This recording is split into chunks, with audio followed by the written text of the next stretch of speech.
আচ্ছা, আপনারা সবাই বলেন তো এই মাছটাকে কী মাছ বলে? এটা মনে হয় সামুদ্রিক মাছ বা নদীর মাছ। এই মাছটা মনে হয় পিয়ালি মাছ। এখন পিয়ালি কিনা আমি আসলে শিওর না। এই মাছটা বেশ মজার, বাট বাসায় এনেছে আমার কাছে করতে গিয়ে মনে হয়েছে মাছটা একটু নরম হয়ে গিয়েছে। এই মাছগুলি তরতাজা অবস্থায় আসলে খুবই মজার মাছ। যাই হোক, আমি মাছের রান্নাটা আপনাদের সঙ্গে পুরোটা শেয়ার করছি। নর্মালি আমরা যেভাবে চচ্চড়ি করি হাতে মাখা সেভাবেই করলাম, টমেটো, ধনেপাতা,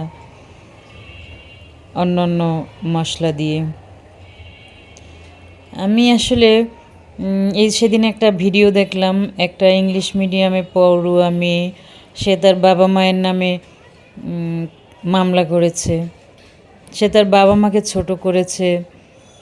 আসলে কি বাবা মাকে ছোট করেছে, এই মেয়ের সম্পূর্ণ দোষটা মেয়েকে দেয়া যায় না।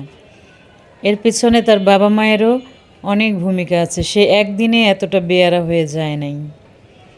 সে ছোট থেকেই তাকে এমনভাবে বড় করেছে, তাকে কোনোদিন অভাব বুঝতে দেয়নি, তাকে বাস্তব কী জিনিস সেটা তাকে বুঝতে দেওয়া হয়নি।